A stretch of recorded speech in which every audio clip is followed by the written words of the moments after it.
시청자 여러분 안녕하세요.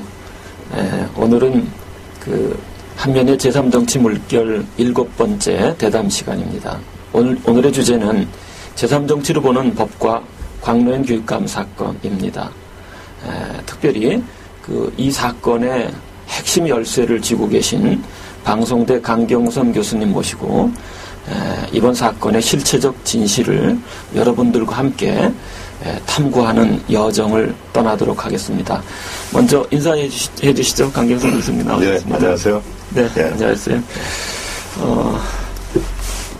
한 주간 지내면서 저도 최민식 주연의 범죄와의 전쟁도 봤습니다. 네, 저도 그 영화 봤고요. 네. 그 전에도 아무튼 요즘에 사법 관련 영화들이 이렇게 나와가지고 재밌게 봤습니다. 예.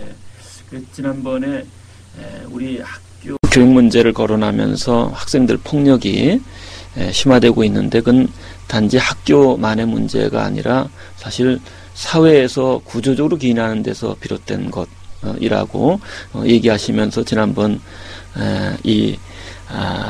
영화 얘기도 범죄의 전쟁 얘기도 하셨었죠. 오늘은 특별하게 광노현 교육감 사건에 대해서 자세히 들여다보도록 하겠습니다.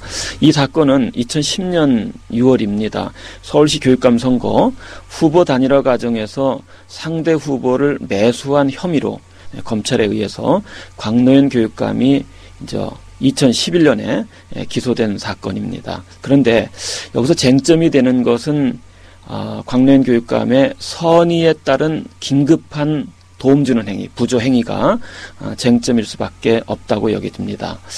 그런데 그 제3정치는 제1, 2정치하고 이 사건을 보는 시각이 조금 다릅니다. 대체로 보수 우파들은 광노현 교육감 사건을 일단 결과적으로 예단하고 보통은 비난하는 입장에 서 있고요. 그 다음에 제2정치 세력은 조금씩 다르긴 합니다. 어떤 분들은 개혁이나 평등적 마인드 선상에서 광노현 교육감 사건을 보면서 보수 세력과 마찬가지로 초기 비난 논조의 입장을 취했었죠. 그리고 또 일부 진보 진영에서는 이 사건의 진실을 보면 다르더라. 검찰의 얘기하고 전혀 다르다라는 이야기가 나오고 있습니다. 그런 점에서 본다면은 제1 또는 제2정치와 달리 제3정치는 우리가 더불어 살아가기 때문에 공동선을 시구할 수밖에 없고 공동선이 이루어지려면 사람 각자가 행동할 때 이기적인 행동보다는 아름다운 덕스러운 행위 이것이 사실은 고양되도록 그런 점에서 타인을 대하는 우리의 자세는 사랑의 자세, 이웃사랑의 자세, 또 불교식으로 말한다면 어쨌든 자비의 자세로 문제를 이렇게 들여다봐야 할 것 같습니다. 그런 점에서 사랑과 자비의 정치를 천명하는 것이 제3정치다. 그런 관점에서 본다면은 선한 동기에 의한 행위는 그것이 이 가져다 준 결과와 관계없이 도덕적 비난에서 벗어날 수밖에 없고 법적으로도 무죄로 가는 사회가 건강한 사회라고 여겨집니다. 교육감의 선의가 실제였는지 그 열쇠를 쥐고 계신 강경선 교수님으로부터 이야기를 듣고 중간중간에 시청자 여러분들 트위터의 질문에 대해서 답변하는 방식으로 진행토록 하겠습니다.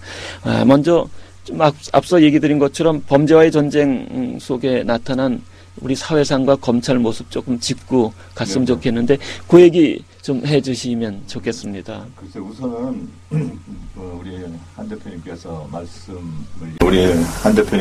말씀을 이미 할 때 이제 보수와 이제 진보 모두다가 이번 사건에 대해서 좀 약간의 이제 비판적인 그런 시각을 가지고 있었다라고 하는 이제 그래서 우리는 또 제3의 입장을 취해야 된다 이렇게 이제 아주 정리를 잘 해주셨는데요. 실제로 이 사건이 갖고 있는 것을 제 스스로 의미를 보면은 이게 이 사건 자체를 보면은 내용으로 봤을 때 종래의 민주적 사건도 아니고 인권적 사건도 아니라는 거죠. 그렇죠. 누가 봐도 대체로 딱 이렇게 사건의 내용을 보면 이거 선거법을 위반하고 실제로 돈을 보이지 않게 금품을 수수했던 약간의 매수성이 강한, 그래서 얼핏 보면 뭐 이게 흔한 이제 파렴치범 비슷한 이런 식으로 비쳤던 건 사실입니다. 그렇죠.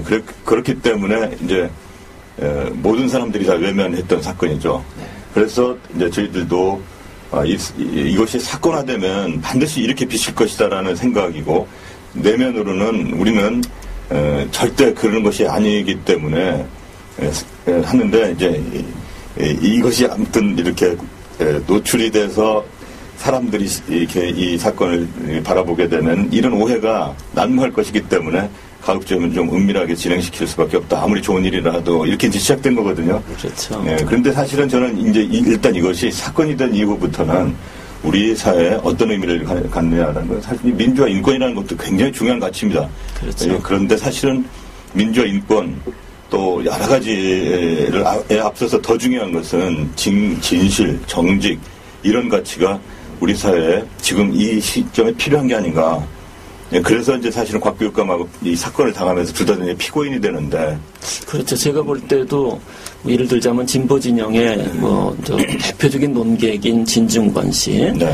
또 초기에는 서울대 조국 교수도 네. 이 문제를 예를 들어서 인권이라든가 그 다음에 이제 이 민주적 관점에서 네. 그러니까 자유나 개혁적 평등의 관점에서 재단하려고 했기 때문에 네. 이건 문제가 있는 거 아니냐 이렇게 봤던 거죠. 그런데 네. 그런 자유나 평등, 인권의 선상을 넘어서서 정말로 아름다운 사회를 가기 위해서 필요한 선의를 바라다 볼 줄 아는 사랑의 시각 이런 게 필요한데 네. 이런 시각은 사실 빠져 있었거든요. 네, 그 시각을 못 갖게 되면은 선의가 보이지 않게 되는 거죠. 예, 그래서 이제 저희들도 그 일반 상식은 알기 때문에 우리 스스로가 이것처럼 그 오해를 버티기가 만만했구나. 그렇지만 끝까지 우리의 속에 있었던 얘기들을 밝히면서 가자라고 해서 진실과 정직이라고 하는 걸로 임했는데요. 사실 그것도 또한 우리 현 시점에서 민주화 인권을 못지않게 어떻게 보면 더 본질적인 얘기가 지금 이제 던져졌다고 생각 들고 그것을 이제 이렇게 좀 확장시키고 그 중요한 가치를 이 사회에 공감시키는데 일종의 또 하나의 문제 제기를 했다는 면에서 사실은 굉장히 자긍심을 갖고 사건에 속에 있으면서도 그런 목표가 뚜렷하다고 이렇게 말씀드릴 수 있겠습니다. 그렇죠. 예, 예. 이 사건을 계기로 해서 검찰의 선고나 경우에 따라서는 법원의 판결 자체도 부수적인 것이죠. 네네. 네, 그렇죠. 우리 사회가 이제는 성숙한 단계로 가기 위해서 사람들 각자가 서로를 대하는 진실한 모습과 태도, 그렇죠? 예, 정직 이런 것들이 지금이야말로 요청되고 이것이 아닌 한에 있어서는 곳곳에 예를 들어서 어둡게 들여져 있는 부정부패 반칙 이런 것들은 근원적으로 해소, 그렇죠? 될 가능성이 없다고 여겨지죠. 이 사건이 터지면서는 사실은 이 성격상 이게 아주 가까운 사람들조차도 제 집사람한테는 얘기했습니다만 그렇지 않은 친구들한테도 이런 얘기를 안 했죠. 왜냐하면 하면은 입에서 입으로 퍼져서 별로 좋을 게 아니니까 그렇죠. 은밀한 선행을 했던 거거든요, 실제로요. 그런데 그렇죠. 이거 이제 이번 사건이 터지니까 저희 주변이 아무래도 이제 법률가들이 많잖아요. 예, 그렇죠. 법률가들이 많은데 이 법률가들조차도 이 사건을 이해하지 못하는 거죠. 이해가 안 가고 큰일 났다. 이 걱정만 하는 거예요. 세속적인 시각으로만 딱 들여다보니까요. 니들 아무리 그렇다 하더라도 그렇게 보지를 않을 것이다. 니들 유죄다. 예. 이렇게 해서 지금 시청자들이나 일반 국민들뿐만 아니라 이렇게 가까이 있는 친구들조차도 그랬으니까 이것을 어떻게 해야 나느냐라고 하는 거에 저희들이 임무가 주어졌던 것이죠. 그렇죠. 그래서 근데 역시 저는 이제 이렇게 상식을 알지만 사실 우리 변호사들의 이 친구들조차도 그러니까 진실을 파헤치는 것보다는 그렇게 진실보다도 어떤 일정한 사회통념이나 그 법원과 검찰의 그 관례에 따른 사고 방식 이건 참 잘못됐구나라는 걸 알게 됐어요. 그래서 그 사람들이 꼭 그런 조언이 나한테 꼭 타당하다고 생각하지는 않았습니다. 그래서 그런 친구들조차도 이겨내야 된다는 생각이 더 많이 들었거든요. 근데 마침 이제 아까 말씀하셨던 그 영화 같은 것이 지금 나오면서 법원의 그 문제점에 대해서는 부러진 화살이 또 그렇죠. 검찰의 문제점에 대해서는 이것이 나오면서 국민들은 알고 있는 거예요. 그러니까 국민들은 이 사법과 이 검찰이 지금 얼마나 잘못된지를 이 관객에 동원된 숫자를 통해 가지고 지금 입증해 준 게 있는 거 아닌가 이런 생각을 하고 있습니다. 범죄와의 전쟁에서 그 최민식이 분장하는 모습은 네. 자신의 예를 들어서 그 부의 축적이나 출세를 위해서 인연을 악의적으로 활용하지 않습니까? 네. 잘못된. 네. 그러면서 이 검찰 내지는 법과 이제 연루가 되는데 거기에 나타나는 검찰의 모습도 사실은 그 법을 지키도록 국민을 계도하는 것이 아니라 거의 그 겁박하는 수준의 겉으로 드러나는 모습은 그렇죠. 이렇게 네, 네. 공정한 것처럼 비춰지지만 이면에서는 사실은 권력과 결탁돼서 네. 그렇죠. 그 이렇게 부패 내지는 그 자신들의 꽤 맞추는 접근 방식으로 문제를 풀어가는 이런 것들이 잘 드러난 영화인 것 같습니다. 네, 저도 그 보통 검사들은 그렇게 할 것 같아요. 실제로 그 영화 자체를 보면 검사가 굉장히 자기 직무에 충실한 검사죠. 네. 그런데 또 그 충실하면서도 결국은 이제 마지막 해결 단계에 가면은 상부의 어떤 선배들이나 네. 상부의 지시 같은 것에서 자유로울 수 없는 이런 것들을 참 잘 보여주고 있었던 것 같아요. 네. 그러면 어쨌든 그 광명교육감 사건으로 들어가면은 법정서 1심 법정서 벌금 3천만 원에 해당되는 유죄 판결을 받았죠. 네. 그러자 검찰은 이건 거의 화성인의 판결 아니냐라고 그 비난죄 설명을 비난죄에 아마 기자회견을 했는데 그러면서 사건 초기에 검찰은 광명교육감 기소하면서 사전 매수죄로 초기에 몰고 갔는데 실제로 사전 매수에 해당하는 사건인지 또 법정서 이 검찰의 주장이 받아들여졌는지 그 부분을 좀 자세히 설명을 해주시면 좋겠습니다. 처음서부터 이 사전 매수 아까도 말씀드린 것처럼 일반 사람들은 사건 내용이 일단 보도가 되면서 이 사람들도 당연히 사전 매수했을 것이다라고 볼 가능성이 높게는 됐죠. 근데 여기에 이제 더 가세한 것이 검찰의 발표, 초기 발표. 그러니까 수사도 하기 전부터 그냥 그렇게 하고 그것이 이제 되게 보면은 언론을 통해서 나가지 않습니까? 그러니까 언론에서는 아무튼 검찰 출입 기자들이 그걸 받아가지고 그냥 이제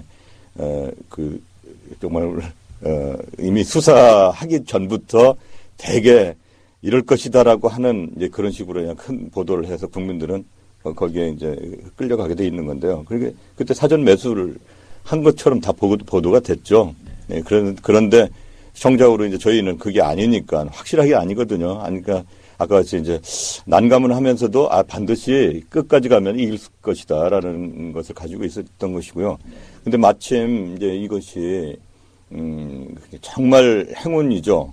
이게 4개월의 긴 재판이 우리나라에서는 주어질 수가 거의 없는 그 재판, 공판 중심주의라는 그 재판이 저희들한테 주어짐으로 해서 이제 저희 얘기를 그래도 할 만큼 많이 했습니다. 사실 네, 공판 중심주의라는 것은 법원이 많이 했습니다. 사실 그때 공판 중심주의라는 것은 법원이 그 검찰의 주장과 변호인의 얘기만 들으면서 보통은 판결 내리는 경향이 많은데 공판 중심주의일 경우에는 피고자나 그다음에 변호인이나 이런 이야기를 충실히 다 듣고 그리고 법정서 진실을 가능한 한 규명하면서 판결 내리는 이런 내용을 그렇죠. 이제 봐야죠.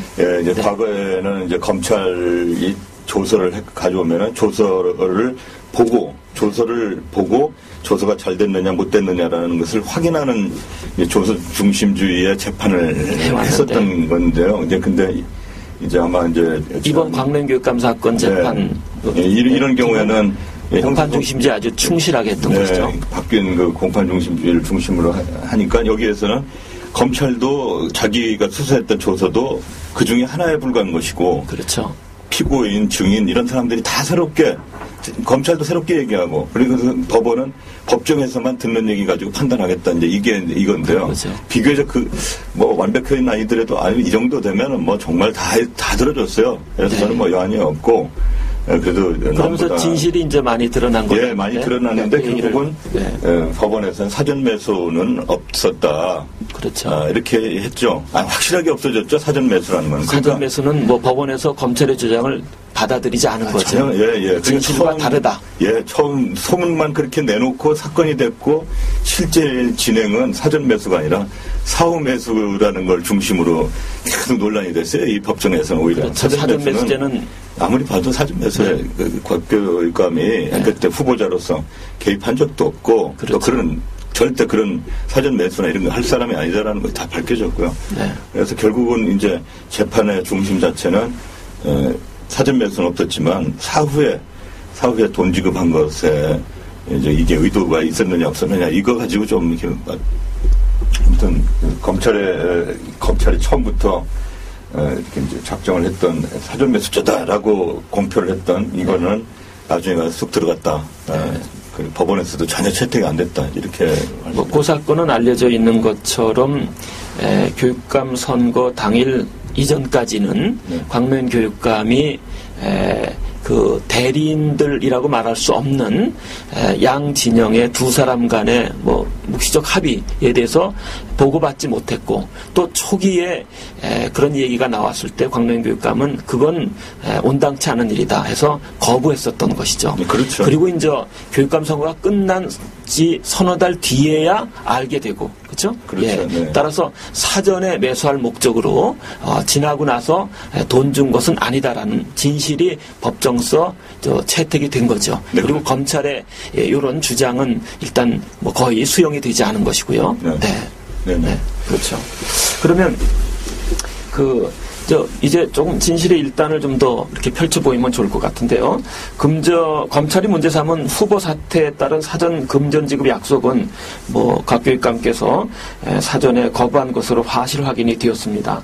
당선 이후 후보 사퇴한 박명기 교수 측은 이제 광명 교육감이 선거 전후로 실무자 간의 구두 약속을 보고받지 못했다는 것을 모르는 상태에서 그렇죠? 금전 지급을 이제 거듭 요청하게 되고 그러면서 양측 사이에 고성이 좀 오고 가는 그 대립적 긴장이 교육감 선거 끝나고 서너 달 뒤에 조성이 된 거죠.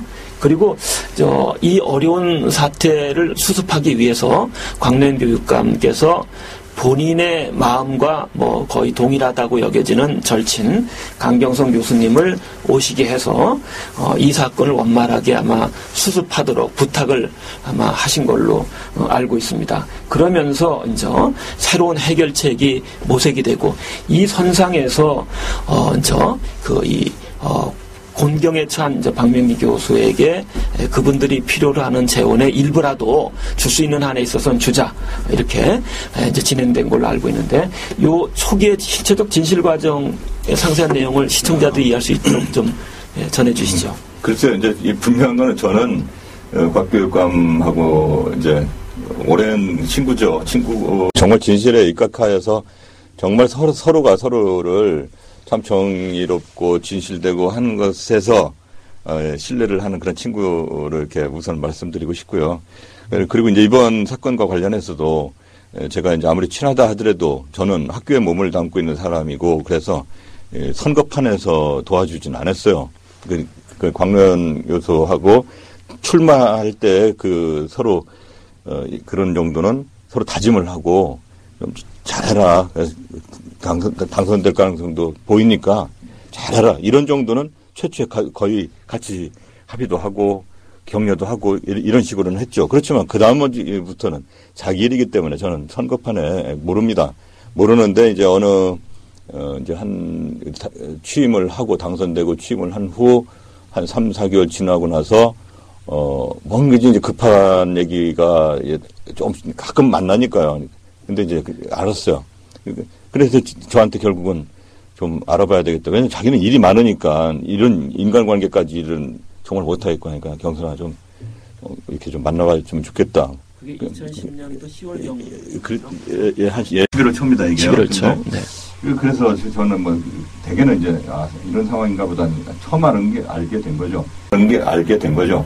그런데 이런 일을 제가 적극적으로 할 수 있었던 일 중에 하나는 박 교육감이 만약에 정말 이게 아까 같이 사전에 매수를 하는데 합의를 했다든가 이런 걸 알았으면은 아무리 친한 친구라고 다 도와줄 수가 없는 거죠. 그렇죠. 그거는 잘못된 거니까 더 이상 다른 식으로 해결하거나 뭐 정말 그건 혼나는 수밖에 없죠. 만약에 저렇게 됐다면. 근데 그렇죠. 그런데 그렇게 살아온 사람이 아니고 네. 또 동시에 정말 이 약간의 그 합의 모양을 했던 그런 게 있었다는 걸 이제 저도 들었어요. 네. 그거는 사실 법적으로는 별 문제가 안 될 수도 있는 거지만 아무튼 곽 교육감이 모르는 사이에 이 실무자들 간에 네.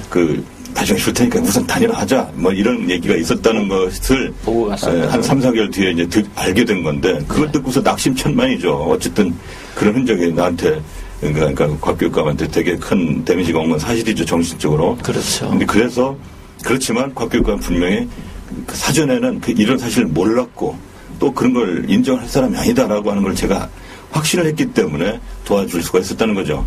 그러니까 도와줄 때는 곽 교육감의 이런 그 정직성과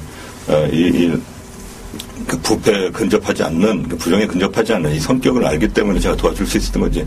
만약에 그런 거라면 제가 도와줄 그 공간이라는 건 없었을 겁니다. 네. 네. 그 시점에서 그 도와주자라고 한 데에는 네. 그 박명기 교수 측에 아마 거듭된 요청이 있었던 것 같아요.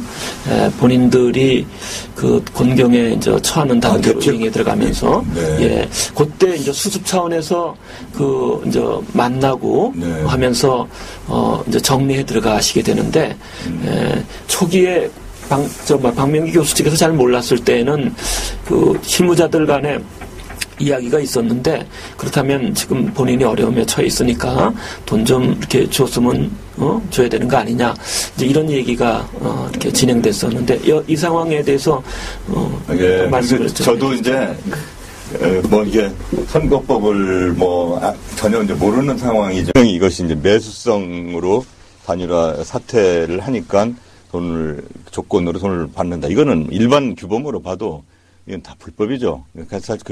그러니까 이런 것에 대해서 저도 그건 당연히 용납할 수가 없는 것인데, 박명기 선생님은 어쨌든, 이제 그러한 거에 대해서, 어쨌든 그런 식으로 전달을 받았기 때문에, 자기를 도와주는 사람이 앞으로 이렇게 돈을 적당한 때가 되면 줄 것이다라고 전달을 받았다는 걸로 이제 오해죠. 없는 건데 그렇게 알고 있었기 때문에 이쪽에 와서 곽 교육감한테 와서 자꾸 얘기를 하는데 곽 교육감은 모르고 있었기 때문에 무슨 소리냐라고 하니까 양쪽이 이렇게 충돌이 되게 됐죠. 양쪽이. 그런데 이 사실을 곽 교육감이 그 후에 이제 알게 돼서 야단났다. 그런데 여기에 자기가 전적으로 여기에 투입할 수도 없고 하니까 좀 얘기 좀 들어보고 좀 어떻게 그러니까 저한테 이제 화해 내지 꼬인 문제를 좀 오해 좀 풀어달라고 하는 이제 이런 부탁인 거죠. 그건 당연히 제가 도와줄 수밖에 없죠. 곽 교육감은 그때 아주 그냥 취임 초기에 서울시 교육의 이제 개혁을 거의 몰입을 하고 있었으니까 그건 당연히 이런 일은 제가 도와줄 수밖에 없는 건데. 그래서 박명기 교수 처음 만나 뵀죠. 처음 뵈게 됐는데 실제 그때 상황으로 봐서는 오해의 발언이 와서 절대 그럴 뿐이 아니다. 예. 그래서 곽 교육감은 정말 그런 사람이 아니다라고 하는 것을 이제 저하고 같이 간 김윤태 교수하고 둘이 막 이렇게 얘기를 하고 그리고 앞으로도 그런 얘기를 할 거라면 제가 더 이상 올 수가 없는 거다. 저는 오해를 풀어드리고 박명기 선생님이 왜 이러신지 이제 그냥 얘기를 좀 들으러 온 것이니까 절대 그런 얘기는 없었던 일이니까 하지 말라고 하는데도 본인은 제 말만 또 믿을 수는 없으니까 계속 그 당시 때는 초기에 한 번, 두 번 만날 때는 틈만 나면 이렇게 약속을 했음에도 불구하고 약속을 씹는 이런 곽 교육감. 그러니까 이제 진보의 탈을 쓴 아무튼 나쁜 사람이다. 아무튼 이게 막 이제 섞여 나오고 있었어요. 그래서 아무튼 이제 그게 초기 상황이었는데 오해였죠. 다 오해였고. 그리고 이제 두 번 만나면서 아무튼 박 선생님이 뭔가 풀렸어요. 아무튼 분명히 자기가 잘못 알았구나라는 걸 이제 알게 됐어요. 그리고 박명기 교육감이 분명히 이게 사전에, 그러니까 합의를 그 당시에, 그러니까 선거 당시에 몰랐구나라는 걸 이제 알게 됐습니다. 그래가지고, 그다음부터는 이제 이런 거하고는 얘기가 좀 다른 식으로 그렇죠. 관계가 시작됐습니다. 그러니까 그 점을 이제 정리한다면은 박명기 교수 측은 실무자들 간에 뭐 사퇴할 경우에 이제 쓴 비용의 일부를 보존해주면 좋겠다. 뭐 보존해줄 수 있지 않느냐 이런 얘기가 곽교육감이 알고 있을 거라고 판단을 했는데 네. 실제로 만나보니까 모르고 있더라. 네. 그리고 선거 이전에는 그런 얘기가 나왔을 때 곽교육감이 단호하게 거부했다더라. 네. 이걸 이제 뒤늦게 알게 된 그렇죠. 거죠. 네. 네. 진짜 그 곽교육감은 그런 성격이고요. 네. 근데 이제 아까 근데 또. 그 시점에 박명기 교수는 알려져 있기로는 사채빚을 많이 쓰면서 빚 독촉에 시달리고 있었고 또 이런 것들이 이제 강 교수님 보시기에는 뭐 굉장히 어려워하는 이렇게 비춰져 갖고 이제 이런 이제 새로운 지평에서는 박명기 교수하고 이제 새로운 관계 설정을 할 수밖에 없는데 이때는 어떻게 느끼셨고 그래서 어떻게 진행되게 됐는지 또 뭐 이렇게 조금 이야기를 좀 해주시죠. 그렇죠. 이제 이 박명기 선생님한테 우선 오해를 하시는 분들한테는 이제 설명을 해드려야 되는데 이제 설명을 하면서도 또 신뢰를 쌓아가면서 이렇게 점점 관계를 정상화시켜야 되는데 제가 보기에 이제 초기에 이제 박 선생님도 뭐 그 청년 시대 때 학생운동의 리더였고 또 교육위원을 3선이나 하시고 당연히 프라이드가 강하신 분이죠. 그런데 본인으로 봐서는 이 곽교육감이라는 양반이 정말 더 나쁜 사람이다라고 볼 만한 자기 확신이 있었던 거예요. 그러니까 무모할 정도로 강하게 요청을 하고 비난을 가했는데 결국은 본인의 생각이 잘못됐다라는 것을 알면서 그런 태도는 취하지 않으신 건데. 그렇죠. 그러니까 박명기 교수도 1980년인가요? 민주화의 봄 때 서울대 학생으로서 서울역에서 있었던 시위를 주도적으로 그렇죠. 했던 분으로서 또 민주화운동 경험도 있고 해서 그 사람이 기본적으로는 바른 사람이다. 문제의식을 갖게 되고 또 박명기 교수도 만나게 된 광로현 교육감이나 또는 강경성 교수님에 대해서 이런 분들은 이런 자세를 갖고 계신 분이구나. 그러니까 신실한 예를 들어서 이 마음가짐을 갖고 계신 분들이구나 하는 것을 이제 뒤늦게 알게 된 것이죠. 네. 그래서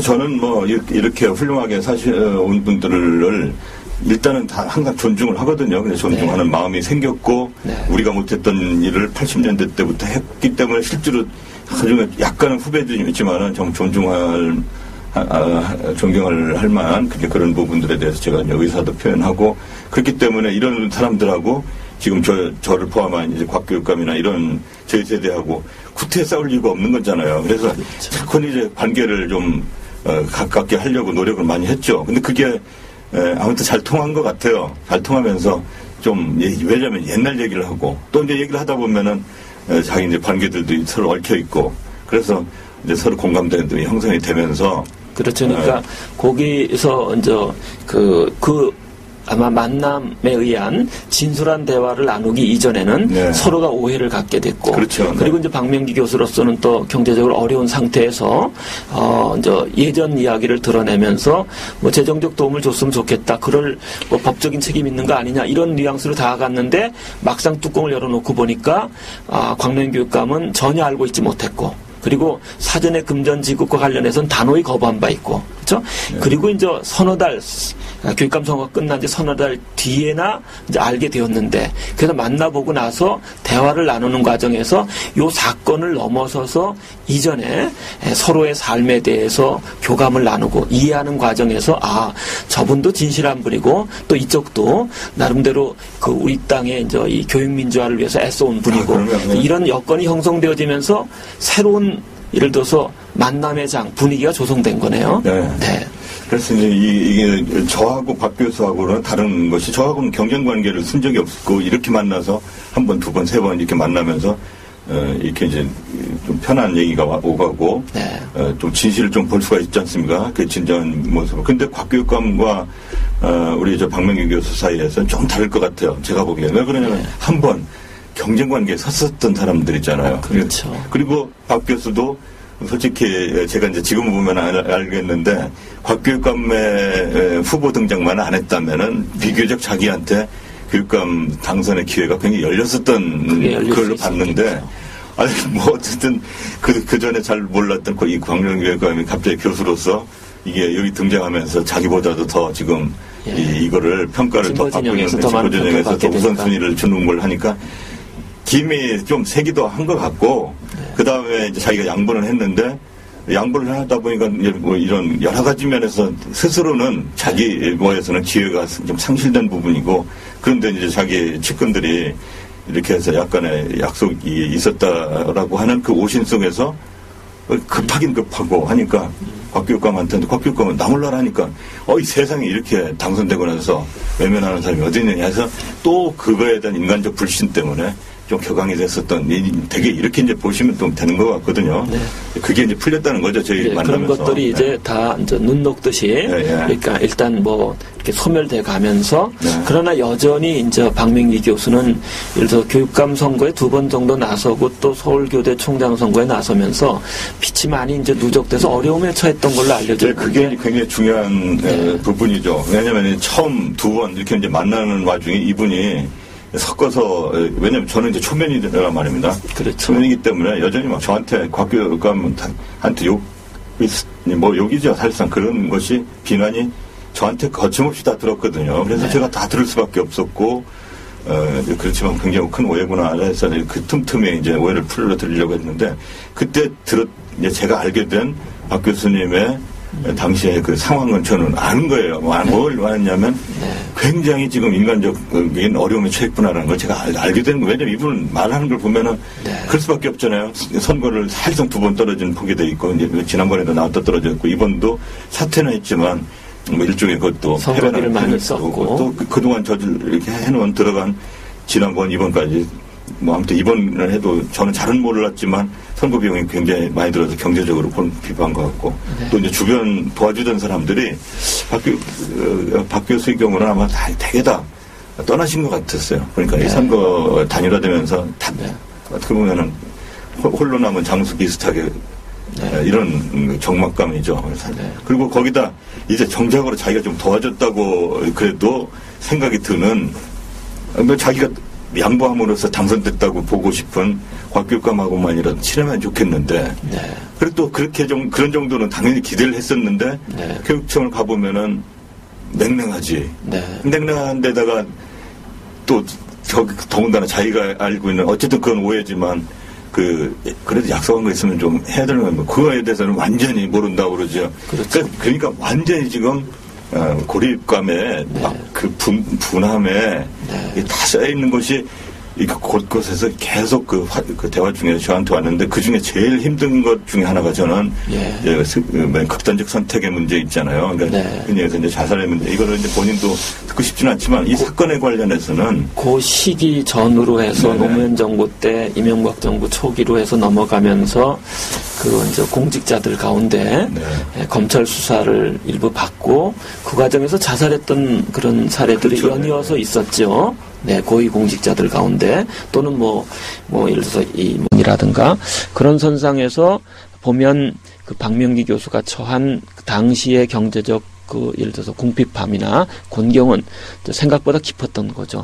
사채빚도 많이 쓰면서 사채빚에 대한 독촉을 많이 받게 돼서 심리적으로 그러니까 마지막 예를 들자면 혹시 이렇게 해서는 안 될 이 마지막 선택으로 가는 거 아니냐 이런 느낌을 받으셨던 거네요. 제가 이제 박 선생님을 정말 또 보호도 해드리고 그래야 되니까 정확하게 말씀을 좀 드렸는데 지나고 나서 보면은 이 경제적 궁핍은 이겨낼 뿐인 것 같아요. 왜냐면은 이분이 역시 사회적인 희망만 보이면은 이분은 경제적 같은 것은 또 어떤 식으로라도 버틸 만한 분일 것 같은 생각이 들었어요. 이분을 보니까. 근데 당시로는 다 물린 거예요. 그러니까 경제적 궁핍에 경제적인 그러니까 빚더미죠. 빚더미 플러스 사회적으로도 완전 고립이 됐다니까요. 그러니까 이렇게 되면 사람은 절망할 수밖에 없는.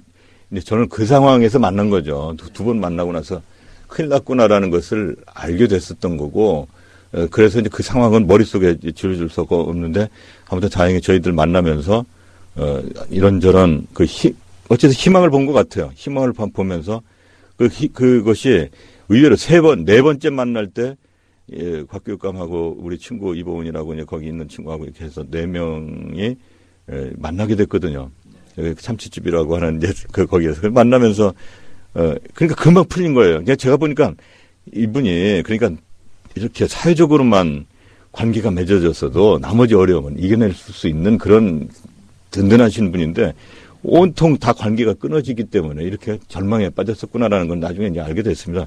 그러니까 참치집에서는 이미 뭐 돈 얘기는 뭐 어차피 그건 다 끝난 얘기니까 얘기도 나올 리도 없고 나올 적도 없는데 이미 이제 박 교육감이 그동안 고생도 많이 했고 내가 소홀히 했다고 생각하지 마세요. 나는 박 교수님을 항상 감사하게 생각하고 후보 단일화 과정에서 그 대의를 위해서 물러나 주신 거에 대해서 항상 감사하게 생각하고 또 이렇게 이제 그동안의 업적에 대해서도 알고 해서 제가 도움을 청할 겁니다. 이렇게 해가니까 막 자기 인정해 주니까 너무 좋으셔가지고 그날 막 시도 읽고 그 유명한 김용택 시인의 그 여자네 집이라는 그 시를 정말 긴 시를 낭독을 암송을 하니까 이거는 마음이 풀리지 않으면 암송이라는 걸 어떻게 합니까? 이거 노래보다도 어떻게 보면 더 긴 아름다운 시인데요. 이게 마음에 이렇게 꺼리낌한 사람들 앞에서는 절대 읊을 수 없는 그런 시입니다. 그러니까 박명계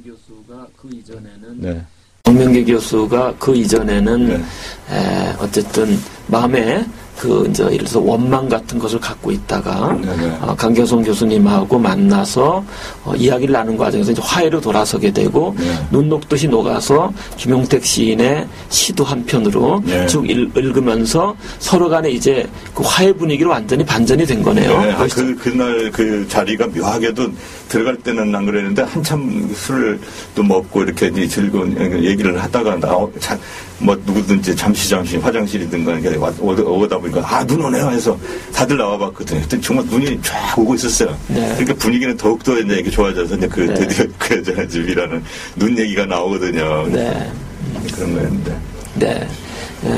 그러면서 이제 경제적 어려움에 대해서 긴급하게 이제 부조를 행위를 이제 하시게 되는데.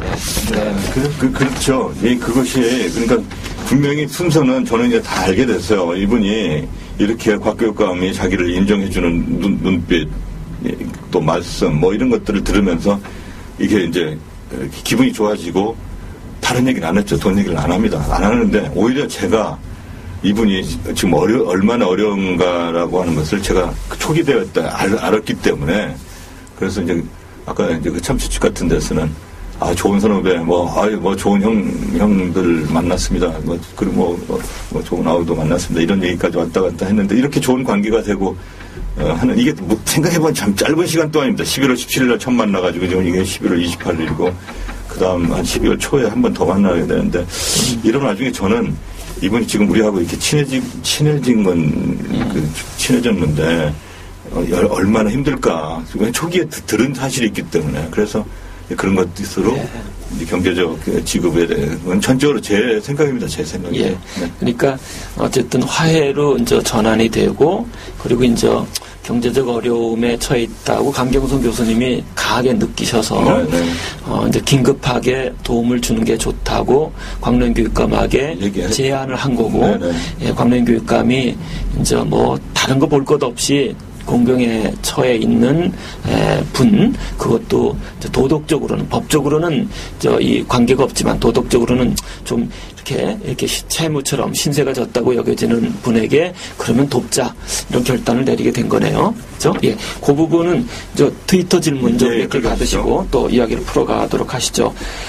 간단한 것들부터 시작하면 강경성 교수님이 광로인 교육감 출마할 때 혹시 영향을 끼친 적은 있습니까? 출마할 때 출마의 인생에서 항상 우리는 계속 변화된 삶을 살자. 우리는 여태까지 선거직에는 가지도 않은 사람들인데 그런 성격이 아니고요. 그런데 이제는 우리도 뭔지 좀 더 변화된 삶을 살자 해서 저는 방송대에서 총장 출마를 그 전에 이미 마음을 먹었어요. 저도 선거직에 참 어울리지 않는 사람인데 네. 학교를 위해서 일을 좀 해야겠다. 학교가 네. 크게 변화해야 된다는 그 방송대 상황이 있기 때문에 네. 한다고 했지. 이런 것이 이제 곽교육감한테도 또 자극이 된 걸로 저는 알고 있어요. 네. 나도 뭔가 이제 해야 되는데 하는데 마침 그때 이제 서울시 교육감 제안이 왔는데 어떡할까 해서 무조건 가자 무조건 우리 뭐 되든 안 되든 이건 새로운 길이니까 새로운 길을 하면서 우리가 변화하는 게 중요하다. 이런 식의 영향은 있었고 선거판에 가서는 그건 다 각자 자기 일입니다. 제 일은 또 제가 할 일이고 네. 선거의 당선 여부는 곽교육감 네. 그런 면에서는 영향이 전혀 없었다고 보시면 되겠습니다. 그렇죠. 그러니까 그 광명 교육감 출마의 직접적 영향은 경기도 김상곤 네. 교육감이 제안을 하고 네. 민주화를 위한 전국교수협의회에서 적극적으로 아마 이렇게 요구를 한 것으로 제가 알고 있고요. 다만 강경선 교수님은 이렇게 뭐 직접적 영향이라기보다는 우리가 사회를 위해서 새로운 형태의 기여를 하자 이런 정도 공감대를 나눈 그런 것으로 결의죠. 결의 정도 한 걸로 알고 있습니다. 예, 저는 그 강경선 교수님하고의 인연이 제가 한 23년 정도 됐고요. 그 2년의 이야기는 아마 다음번에 그 자세히 한번 이렇게 시청자들에게 들려드리면서 이야기를 말씀드리겠습니다. 그리고 그 선상에서 광명교육감하고도 제가 한 20여 년 정도 친분이 있습니다. 그래서 광명교육감이나 강경선 교수님들이 취한 행보에 대한 진실을 저도 이제 일부 본 측면이 있습니다. 이것도 트위터에서 질문이 있어서 말씀을 드립니다. 그리고 이제 광명교육감하고 문편 창조한국당 대표에 대한 질문이 또 왔습니다. 이 부분은 오히려 제가 알아서 답변을 드린다면은 그 4년 전이죠. 문편 저희 전 창조한국당 대표께서 대선에 출마하면서 제가 광노현 당시 교수님하고 전화 통화를 한 적이 있습니다. 제가 문 대표를 돕고자 하는데 문편 대표 어떻게 평가하십니까? 그랬더니 광노현 교수께서 본인이 이제 노동법 경제법을 전공하는데 경제법의 관점에서 문편 이 CEO의 이 역할은 한국 사회에서 아주 특수하면서도 성공적이고 바람직하다. 이런 긍정적인 답변을 하셨어요.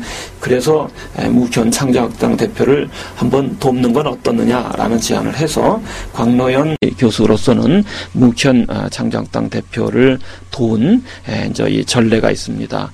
다만 두 분 다 이제 문편 대표의 경우에는 이명박 정부 들어서서 이재호의 지역구였기 때문에 사실 검찰에 의해서 부당하게 사실은 또 기소가 되면서 판결 자체도 잘못되어서 사법살인에 해당되는 이제 유죄 판결을 받았고요. 광노현 교육감 역시 이제 물론 이게 약간의 빌미는 이렇게 제공할 소지가 있긴 하지만 현재 그 보수 우파 그리고 검찰에 의해서 곤욕을 치르고 있는 과정이다. 마찬가지로 극복해야 한다고 여겨집니다. 근데 이제 검찰 문제로 조금 더 넘어 들어가도록 하죠. 이것도 트위터의 질문이긴 합니다. 검찰은 이제 이 사건에 대해서 조선중앙동아를 비롯한 보수 우파의 언론 매체를 통해서 사전에 그 피의 사실을 공표하는 여론전을 벌이면서 국민들로 하여금 마치 진실과 달리 검찰의 올가미가 사실인 것처럼 이렇게 보도가 되곤 했는데 이런 검찰의 태도는 온당한 겁니까? 법학자 입장에서 보면. 이거는 네. 그 야단 났죠. 우리 사회가 진짜 제가 그래서 정말 이번에 저나 이제 광노현 교육감의 우리 두 친구의 일은 이 사회의 진실의 자세라고 하는 것을 아무튼 좀 더 그 중요한 역할이구나. 아무튼 이렇게 이제 생각을 더 하게 되는 건데 지금 검찰의 태도가 어떤 태도냐면 일단 어떤 사건과 관련해서 이제 큰 사건의 경우에 이제 그게 이제 정치 검찰이라는 표현이 나오는 걸 텐데요. 터쳐버려요. 그러니까 수사를 하기도 전에 이미 다 크게 알려버리면 이걸 받아서 대 언론들이 그러니까 조동동이겠죠. 주로 이제 큰 언론사에서 그대로 받아서 그냥 더 어떻게 보면 가미해가지고 크게 일단 터뜨립니다. 뭐 왜곡됐는지 안 됐는지 상관없이 일단 터쳐요. 자기들이 그러니까 보통 자기들 입맛에 맞게 그것만 이렇게 드러내가지고 터치면은 그러면 나중에 사실은 현재 피의자가 이를 어떻게 했는지는 수사를 해봐야 아는 건데 수사 이전에 이미 뭐 대개 이럴 것이다라고 하는 것을 쳐버리고 추측 기사를 쓰는 건 이제 추측이 아니라 요즘은 소설 쓴다고 그러고 그러니까 이제 그 얘기를 들어보면 평기자들은 이게 아닌데라고 해도 소용없대요. 편집부에서는 이미 아니면 말고 이게 좀 중요한 것 같아 지금 아니면 말고 아니어도 쓰겠다는 거예요. 아니어도 그러니까 이게 큰일 났죠. 그러니까 일단 자기들 일단 기선을 정치적으로 잡고 대중들은 쉽게 잊어버리니까 지금 크게 터치면은 자기들 원하는 대로 대중들은 이렇게 다 세뇌가 될 것이다. 그런 효과만 얻고 가는 것. 이게 얼마나 진짜 비진실의 진리를 우습게 여기는 이런 사람입니까? 이제 이렇게 이제 가는 거가 그리고 이제 마지막에 가서도 또 그래도 아까 말씀드린 것처럼 요행이도 정말 저희가 특혜를 받은 건데 요행이도 좋은 재판부를 배당받아서 또 재판장도 그런 태도를 취하는 그런 재판장을 만나서 그래도 많이 밝혀준 거 이건 저는 정말 감사하고 행운이라고 생각하는데 이렇게 됐음에도 불구하고 검찰은 하나도 안 바꿨거든요. 수사를 안 해요. 보면 수사를 안 하고 애당초 자기들이 생각한 그거 그대로 가지고 있는 겁니다.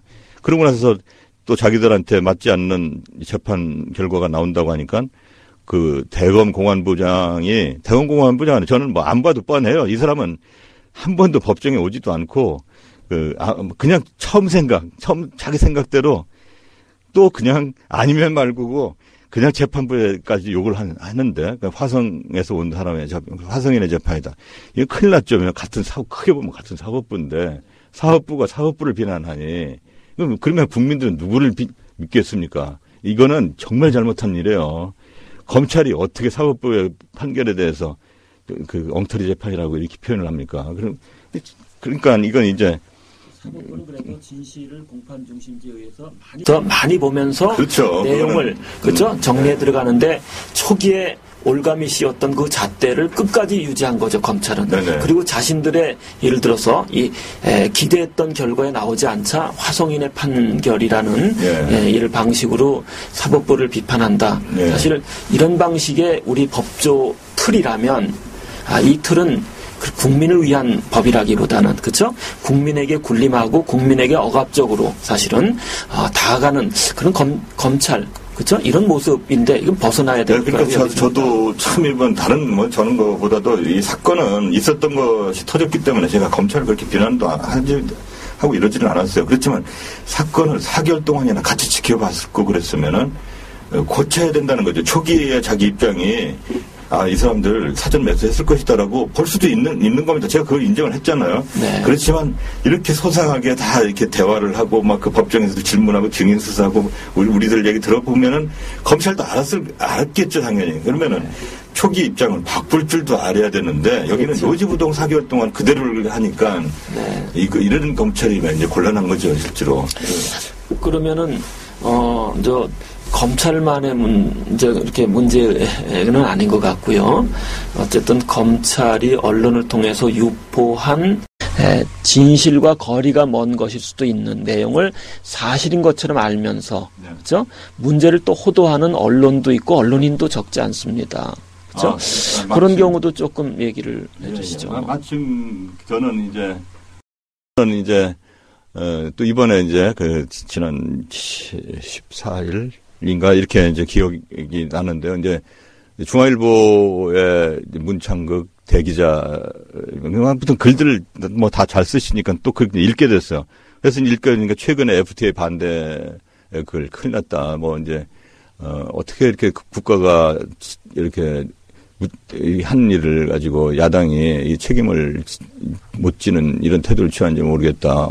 이렇게 해서 글 잘 읽었어요. 잘 읽어 내려가는 과정에 그러니까 이런 야당이나 이런 사람들은 도대체 어떤 권력을 믿고 이렇게 망신스러운 일을 하느냐라고 이제 쭉 읽고 있는데 갑자기 이것이 중간에 적용을 하는데 서기호 판사와 광노현 교육감에 대해서 예를 드는 게 나와가지고 또 보게 되는데 서기호 판사 이렇게 해서 뭐 성적도 평가에서 꼴찌 하위에 처진 사람이 떨어져도 재명 탈락됐으면 된 것이지 이제 자기가 뭘 그렇게 떳떳할 일이느냐 이런 논조로 쓰시고 박 교육감 같은 경우는 뇌물죄로 해서 했으면 파렴치한 일을 했으면 잠자코 있을 일이지. 마치 의인인 양 저렇게 떠들고 다닌다. 이 두 개를 보고 나니까 정말 이 사람 이렇게 하고서 이제 무슨 권력을 믿고 이렇게 이런 짓들을 하는지 모르겠다라고 하는데 저는 이 대기자야말로 어쨌든 대기자가 이제 잘 뭔지 모르지만 기자 뭐 판사 대법관 하듯이 법관 대법관 하듯이 아마 기자 대기자 이렇게 되시는 분인 것 같은데 그렇다면 정말 정론을 써야 되고 정말 이 한 말씀 하나하나가 정말 진실에 부합돼 가지고 많은 사람들을 새로 깨우쳐주고 해야 될 위치에 있는 분일 것 같은데 이분은 과연 진짜 어떤 권력을 믿고 이렇게 엉터리 얘기를 하는지 정말 정말 답답했습니다. 그러니까 글은 그럴듯하게 쓰는데 이 현실 문제에서는 정말 호도를 하고 정말 음해성으로 이렇게 얘기를 해버리잖아요. 그러면 국민들은 누구를 믿게 됐어요? 이렇게 이 권위 있는 검찰, 대검찰의 공안부장, 이 대기자 이런 사람들이 이렇게 엉터리로 얘기를 해버리니 한 번도 보지도 않고 정말 진지하게 이 사건에 보지도 않고 그냥 추측으로 그냥 술자리나 이런 데서 자기들끼리 편한 얘기한 거를 그대로 그냥 써버리니까 이 진실의 호도를 진실하고 거리가 먼 얘기를 하니 이게 큰일 났잖아요. 그러니까 이 사실 서 판사님은 또 뭐 다음 기회에 얘기를 하더라도 다 이거 잘못된 결정들이고 다르게 볼 수 있는 여지들이 얼마나 많은데 그냥 성적의 그 성격을 봐야 되죠. 이 평가의 성격을 내부 평가라는 것이 결국은 이 관료제에 의한 평가들인데 이렇게 해서 그냥 자기가 뭐 한 사람을 잘라버린 이 사법부의 독립에 얼마나 반한 거 이런 것을 대기자라고 하는 분이 전혀 안 보고 그냥 정말 단순한 평가 하위 평가라고 하는 걸로 이렇게 해가지고 거기다 아까 인신 공격적으로 이렇게 하시고 또 더군다나 우리 광명 교육감 같은 경우는 제가 너무나 잘 알잖아요. 이분은 뇌물죄도 아니고 정말 벌금형까지 내려올 정도로 정말 이건 징역형도 아니고 벌금형까지 내려올 정도로 이거는 동기의 순수성을 인정을 했거든요. 그러니까 단지 질서벌 정도의 책임은 지금 져야 된다라고 하는 저희들도 사실은 미흡하지만은 그렇지만 그 정도로 지금 내려앉은 거란 말입니다. 뇌물죄와 거리가 멀어요. 근데 이런 걸로 해서 이렇게 인격적으로 정말 잘못된 것이라고 봅니다. 아무튼. 우리 사회의 검찰이든 또 일부 언론, 그러니까 국민에게 그 권력의 위력을 여실히 보여주는 뭐 조중동을 비롯한 일부 권력, 네. 그리고 또 뭐 심지어는 법원조차도 예외가 아닐 정도로 우리 사회에 들여져 있는 그 출세지향적인 풍토 그리고 권력과 돈을 향해서 질주하고 있는 이 사회의 모습 속에서는 부정부패 반칙 뭐 이런 것들이 적나라하게 드러나고 바로 그것을 범죄와의 전쟁이 잘 드러내고 있는 거 아닙니까? 이런 한 통 속의 사회 속에 잘은 모르겠습니다만 서기호 판사 같은 분이 뭐 바른 말을 이렇게 잘하는 것 같아요. 이렇게 바른 말하는 사람을 평가할 때 그렇죠? 부담스러운 사람들은 낮은 평가를 줄 수밖에 없다고 여겨지거든요. 그 낮은 평가를 인해서 또 탈락을 시키는 그러면서 진실을 보려고 하지 않는 이런 우리 사회의 총체적인 모습이 참 문제라고 여겨지고요. 그런 올가미 속에 광명교육감의 사건도 보려고 한다는 점에서 우리 사회는 총체적으로 진실을 볼 줄도 모르고 그렇죠. 그리고 함께하는 사람들에 대해서 그 선의의 행동이 무엇인지도 볼 줄 모르는 그렇죠? 오직 자신들의 이기적 목표를 달성하는데 도움이 된다고 여겨지는 그렇죠? 커넥션이 형성된 선상에서 사태를 보려는 이런 것들이 큰 문제를 불러일으키고 있다고 여겨집니다. 트위터에 또 다른 질문 하나가 있습니다. 이 질문은 정치는 인간이면 누구나 사회적 존재로서 삶 그 자체라고 생각하고 있는데 우리 강 교수님 입장에서는 우리 정치가 이 그릇된 그렇죠? 이 정치 풍토에서 새로워지기 위해서 어떤 행동을 하고 있는지 또 계획이 있으신지 물음이 왔습니다. 민주법연 얘기하고 연구소 얘기 간단하게 해주시죠. 이제 시간이 뒤로 가고 있습니다. 근데 저는 정말 올바른 법이 항상 이제 정치라고 생각해요. 정의가 정의로 정치를 생각해요. 이게 그러니까 거의 공자님 정자 풀이하고 비슷할 거라고 봅니다. 그래서 저도 어쨌든 사회과학을 하기 때문에 정치라는 걸 생각을 안 할 수는 없지만 그렇지만 이제 정치인으로서의 정치하고는 좀 다르죠. 그런데 바로 한면희 대표님께서 추구하는 이런 청주한국당의 이런 목표 같은 건 바로 제가 또 원하는 그런 사회운동으로서의 정치는 누구든지 다 필요하다고 생각하거든요.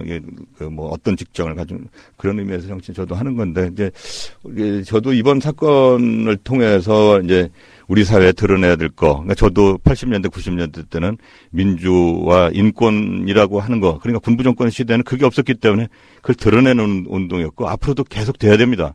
그런데 이제 좀 이렇게 발전된 우리 사회 속에서 또 필요한 거는 민주와 인권조차도 진실과 정직이라는 가치에 입각한 민주인권이 돼야지 진실 정식이 없는 그런 민주인권은 안 된다. 이게 이제 또 국민들이 그걸 바라고 있는 것 같아요. 그러니까 보수든 진보든 간에 진실과 정직이라는 거. 앞으로는 우리 사회는 더 필요로 하는 게 사랑도 필요하죠. 이런 아주 중요한 가치들이 이런 것들을 하나하나 우리가 헌정사 속에서 지금 다 훈련을 해야 됩니다. 지금 이번 이 시점에서는 진실과 정직이라는 가치가 우리 사회에서 정말 좀 다시 되새기면서 민주화 인권도 급하지만 당연히 계속돼야 되지만 그 바탕에 이런 것이 돼야 된다. 그렇지 않으면 진보고 보수고 다 무너진다. 진실과 정직이 새 시대가 바라는 그런 가치가 아닐까 이런 생각합니다. 네.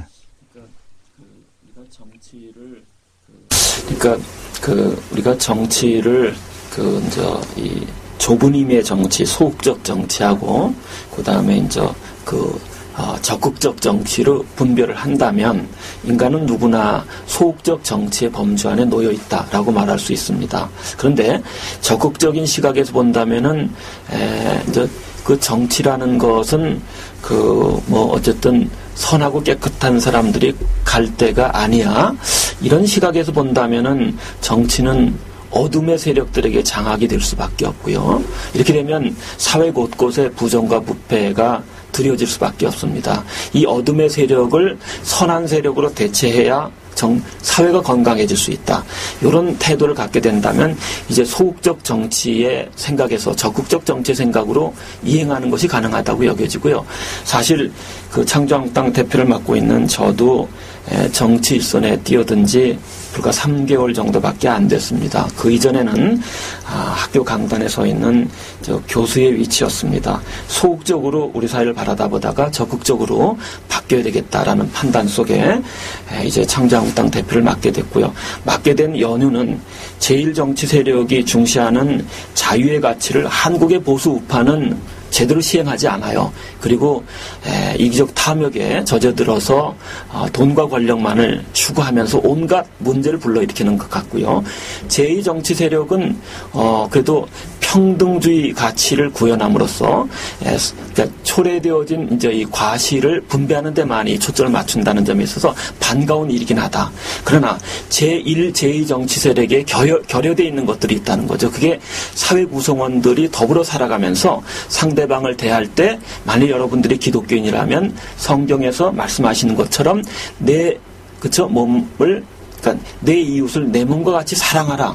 이런 것을 우린 잊고 있다는 거죠. 또 불교도의 입장에서 본다면은 자비의 가치가 금과 억지로 중요한데 그것을 우리는 그저 시행할 자세를 갖고 있지 않다는 거죠. 이제 이런 것들이 시행되도록 하기 위해서 우리의 정치판이 정말 바뀌어야 한다. 그것이 이제 저로서는 정치 참여의 동기이긴 합니다. 그런데 강경선 교수님도 직접적인 정치 일선에 뛰어들지는 않으셨습니다. 그러나 정치가 바르게 가기를 원하시면서 멀리 가면 1987년 정도 무렵 민주화 항쟁 이후에 이제 이 법학을 하시는 특히 서울법대 출신들이 늘 정치 권력에 이렇게 조금만 영합하면 출세가 보장되는 이런 흐름선상에서 제가 알기로는 의연하게 분연하게 민주주의 법학연계를 창립해서 초대 회장을 맡으셨습니다. 그렇죠?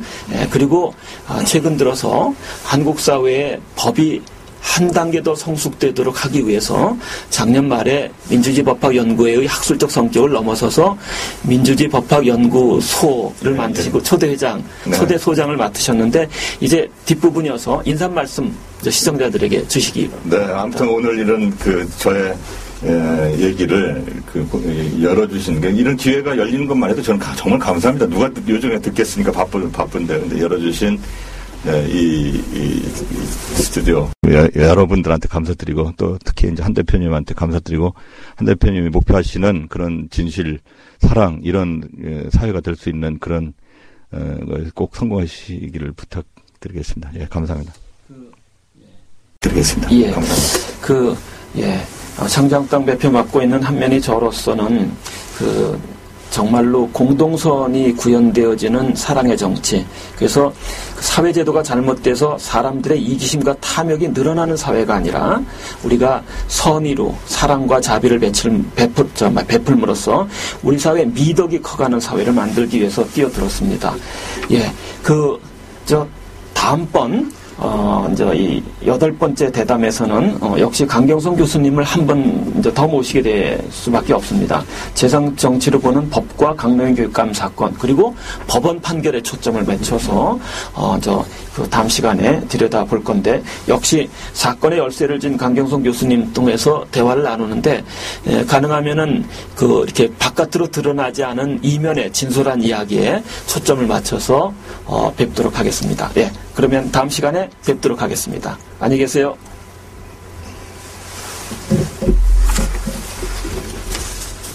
수고하셨습니다.